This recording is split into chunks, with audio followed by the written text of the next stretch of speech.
क्या नाम है आपका? राजेश कुमार पांडे। राजेश जी, अभी हाल ही में घटना हुई है जौनपुर की, जो अतुल सुभाष जी उन्होंने सुसाइड कर लिया है और तमाम तरीके के आरोप लगाए हैं। जज पे भी आरोप लगाए हैं रिश्वत के, पत्नी पे भी आरोप लगाए हैं, पत्नी से प्रताड़ित थे वो, जिस तरीके की खबरें सामने आ रही हैं। तो इसको किस तरीके से आप देख रहे हैं? देखिए, अभी तक जो भी ये सूचनाएं बाहर आ रही हैं कि सोशल मीडिया के माध्यम से आ रही है, कोई भी ऐसा पुख्ता सूचनाएं नहीं है जिससे ये कहा जाए कि जज नाइंसाफ़ी कर रही थी वहाँ की, या जज के ऊपर आरोप लगाया गया। किसी जुडिशरी सिस्टम पे इस तरह का आरोप ये कहीं से स्वीकार नहीं है कि आप जुडिशरी पर आरोप लगा दिए कि 5 लाख रुपये मांग रही थी या ओपन कोर्ट में आपको जलील कर रही थी। हाँ, आपकी पत्नी से आप प्रताड़ित थे या आपकी पत्नी आपसे प्रताड़ित थी, ये जांच का विषय है। किस हद तक प्रताड़ित थी? यदि प्रताड़ना दोनों तरफ से नहीं होती तो मुकदमा न्यायालय तक नहीं पहुंचता। लेकिन जुडिशरी पे जो इल्ज़ाम लगाया जा रहा है उसके बारे में मैं कुछ नहीं कर सकता हूं, और ये जुडिशरी को इस तरह का आरोप लगाना टोटली निराधार है कि आप जुडिशरी को बदनाम कर दीजिए कि वो पैसे मांग रही थी। ओपन डायस से कोई भी जज इस तरह का कमेंट किसी भी वादकारी के लिए नहीं करता है। उन्होंने राष्ट्रपति को भी पत्र लिखा है, तमाम उनके सुसाइड नोट हैं जो 24 पेज का, वो भी वायरल है। तो इसको कहीं ना कहीं, देखिए, हम भारत में रहते हैं, स्वतंत्र है कुछ भी कहीं किसी के खिलाफ लिखने के लिए। अब ये जांच का विषय है। यदि राष्ट्रपति को लगता है कि नहीं, इसकी जांच होनी चाहिए कि क्या इस तरह की बात है जो उसने सुसाइड नोट में अपने लिखा है, उस व्यक्ति ने तमाम तरह की, बहुत लोग प्रताड़ित हैं न्यायालय में, पत्नियां भी प्रताड़ित हैं, पति भी प्रताड़ित हैं। तो इसका मतलब ये नहीं कि जो पीड़ित पक्ष है, ज़्यादा पीड़ित है, कम पीड़ित है, वो जुडिशरी पर आरोप लगाने लगे या किसी और के ऊपर आरोप लगाए कि इनके द्वारा मैं सुसाइड करने जा रहा हूँ। पत्नी से आरोप जो भी था उनके ऊपर, ये तो कायरता है कि आप सुसाइड कर लिए। आप लड़ते, ऊपर फोरम था, ऊपर फोरम में जाते आप, यदि आपके साथ वहाँ नाइंसाफ़ी हो रही थी तो। लेकिन ये कोई रास्ता नहीं कि आप सुसाइड करके सुसाइड नोट छोड़ दें और कहें कि जुडिशरी बदनाम है या हम इतनी प्रताड़ित है कि प्रताड़ना की वजह से हम, काटता है न कि ये कोई बहुत अच्छा काम उन्होंने किया है। बाकी हमारी संवेदनाएं पूरी उनके साथ है, भगवान उनकी आत्मा को शांति दे। लेकिन जो भी हुआ है ये काटता है। आप भी फैमिली कोर्ट के केस देखते हैं, तमाम आपके पास भी पीड़ित आते होंगे, चाहे लेडीज़ हों या जेंट्स हों, तमाम तरीके के, कोई किसी से परेशान है, कोई अपनी पत्नी से परेशान है तो पति से परेशान है, तो आप भी हैंडल करते हैं। तो इस तरीके के केस जो हैं कितने पेंडिंग होंगे अभी तक फैमिली कोर्ट में, अगर अनुमानन बात की जाए? मैं बात यदि लखनऊ फैमिली कोर्ट की जाए तो वर्तमान में करीब 7-8 कोर्टें संचालित हो रही हैं।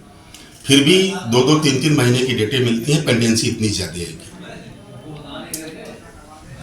आज लखनऊ फैमिली कोर्ट में कम से कम 10,000 से ऊपर मुकदमे पेंडिंग होंगे, और डेली का जो प्रतिदिन का जो दाखिला हो रहा है कम से कम 100-150 केसों का हो रहा है, जिसकी वजह से पेंडेंसी बढ़ती जा रही है। इसके लिए सरकार को सोचना चाहिए कि जो पेंडेंसी है इसको कैसे ख़त्म किया जाए।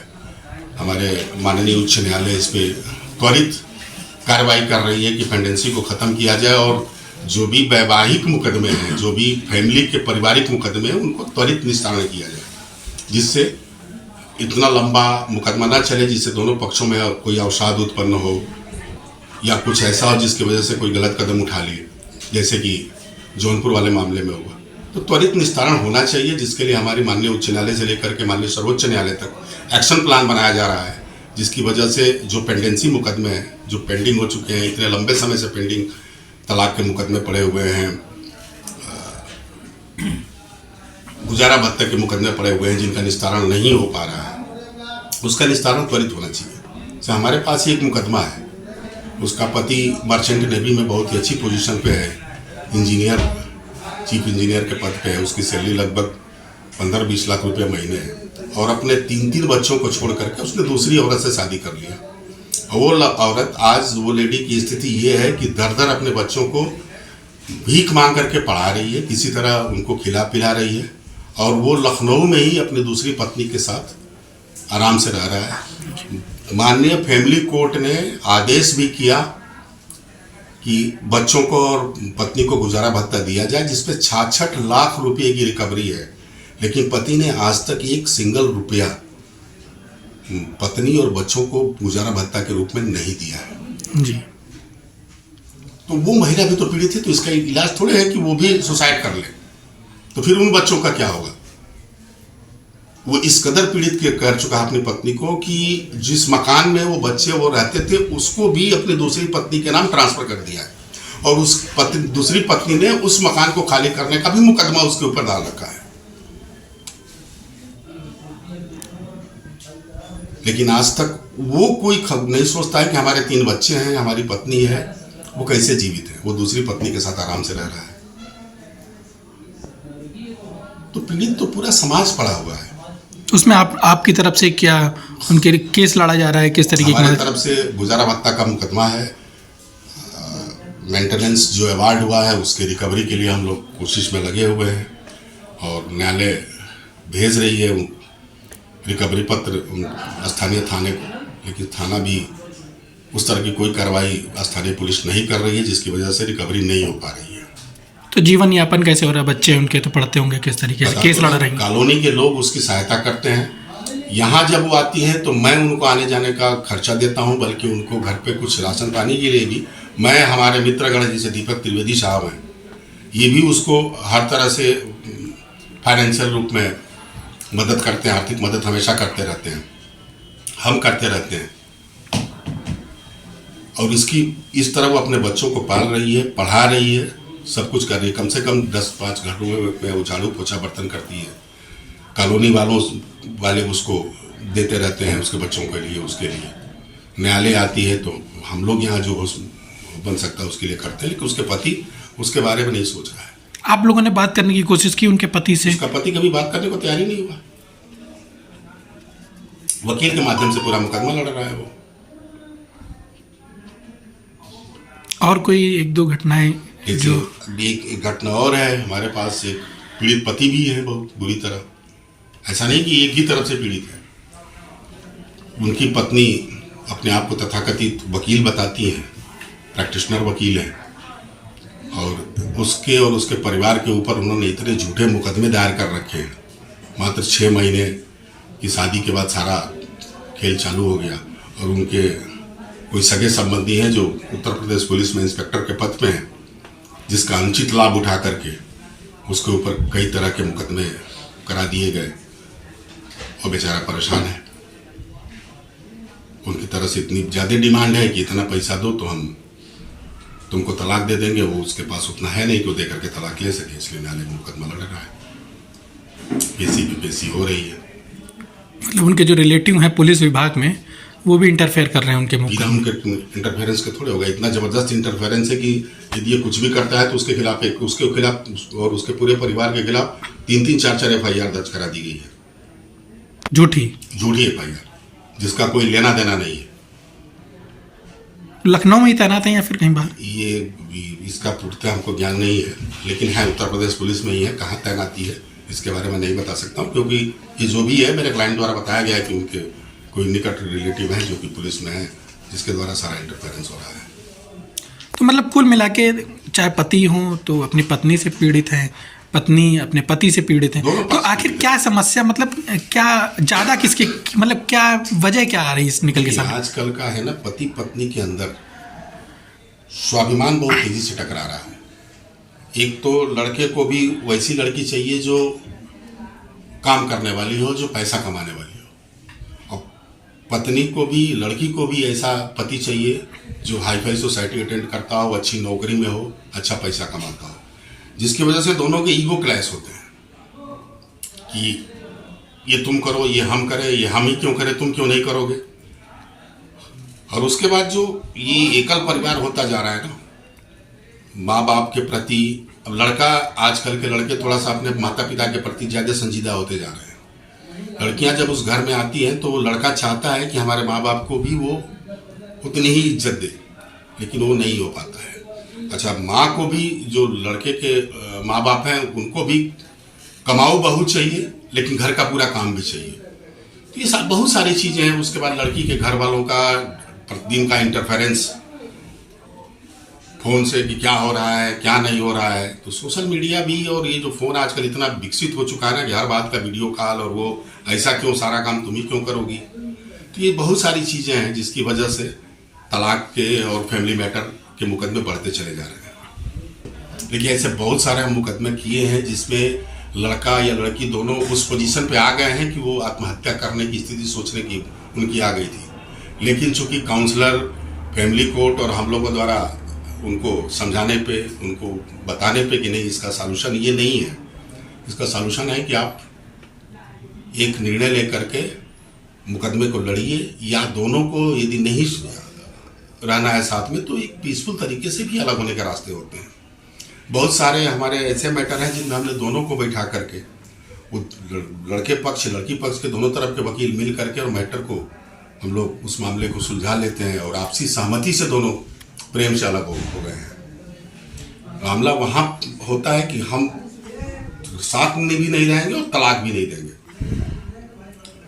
वो मैटर में ये होता है कि भाई जब एक पक्ष ये सोच लेता है कि हमको तलाक नहीं देना, इनको परेशान करना है, तो वहाँ पे एक पक्ष बहुत बुरी तरह पीड़ित हो जाता है। फिर उसके सामने बहुत सारे ऑप्शन आने लगते हैं कि मैं क्या करूँ, क्योंकि अन्य मुकदमों से सबसे जटिल होता है पारिवारिक मुकदमा। ये मानसिक तनाव बहुत देता है, सामाजिक भी रहता है, और समाज में एक अलग स्थिति उत्पन्न कर देता है उसकी, जिसकी वजह से अवसाद आना हर व्यक्ति के अंदर मतलब संभावना है इसकी को कर सकता है इस तरह का कोई भी कार्य। लेकिन आत्महत्या करना कोई सॉल्यूशन नहीं है। उसको अच्छे तरीके से सोच समझ करके मैटर का, उस मुकदमे का, उस मामले का निपटारा भी हो सकता है, जो दोनों कर सकते हैं, करना चाहें तो।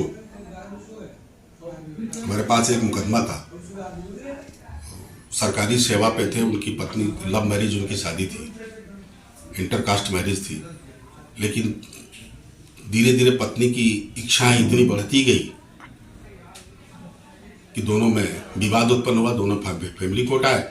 उन पत्नी ने इस कदर अपने पति को प्रताड़ित किया कि उसकी नौकरी जाने के कगार पे आ गई। यहाँ से लेकर के और राष्ट्रपति तक लिखना चालू कर दिया, प्रधानमंत्री और मंत्रियों तक लेटर लिखने लगा, जिसके ऊपर कई विभागीय इंक्वायरी भी हुई। लेकिन चूंकि वो पति ऐसा कुछ था नहीं, तो कोई भी विभागीय इंक्वायरी उसके खिलाफ गई नहीं, सब में उसको क्लीन चिट मिली और अंततः माननीय न्यायालय में मेरिट के ऊपर वो मुकदमा जीता और उसका तलाक हुआ। कई मामले ऐसे भी आते हैं जिसमें गलत तथ्य प्रस्तुत करके पैसे के दबाव में मुकदमे, जो रियल मतलब सच्चाई होती है, कभी कभी वो लोग भी हार जाते हैं मुकदमे। वाकई जो प्रताड़ित होते हैं वो लोग मुकदमा हार जाते हैं, जिसमें हारना और तमाम तरीके के आरोप लगे रहते हैं। मुकदमा हारना और जीतना ये डिपेंड करता है कि आपकी प्लीडिंग कैसी है, आपने न्यायालय में क्या एविडेंस पेश किया है, आपके वकील ने कितना अच्छा आपके मामले को कोर्ट के सामने रखा है। कोर्ट को ये नहीं मालूम है कि रियल में पीड़ित कौन है, किसके साथ क्या हुआ है।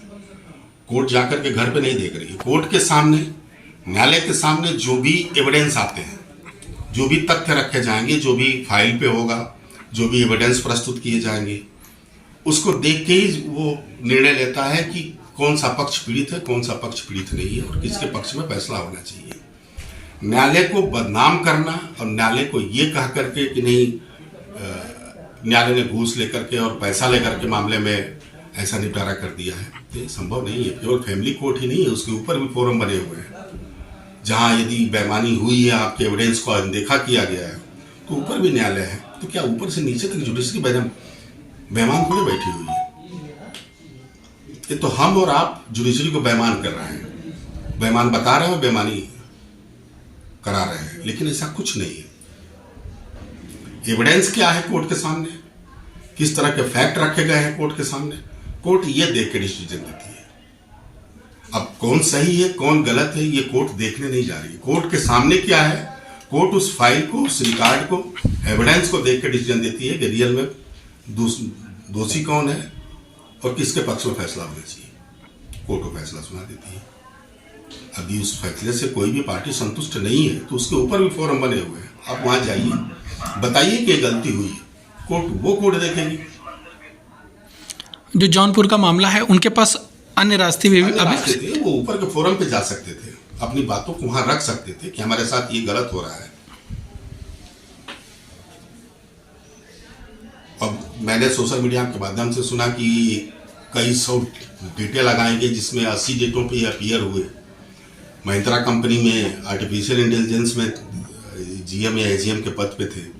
आप नहीं आ रहे हो हर डेट पे, उसके लिए भी प्राविधान है कि आप कोई पावर ऑफ अटॉर्नी होल्डर आपके परिवार का होता, उसको नियुक्त करा लेते, कोर्ट से परमिशन ग्रांट कर लेते। जब आपकी आवश्यकता होती तो कोर्ट में आते आप। आपके बच्चे से नहीं मिलने दिया जा रहा था, इसके लिए भी फोरम बने हुए ऊपर से लेकर नीचे तक आप वो कोशिश किए होते। कोर्ट आदेश करती है आपको बच्चे के मिलवाने के लिए, लेकिन इसका रास्ता ये नहीं था कि आप आरोप लगा करके सब पूरे सिस्टम को बदनाम करके, पूरे सिस्टम को बेईमान बता करके और सुसाइड कर लें। और सिंपैथी चल रही है सब। अब क्या है, क्या सही है, इसमें क्या गलत है, ये जांच का विषय है।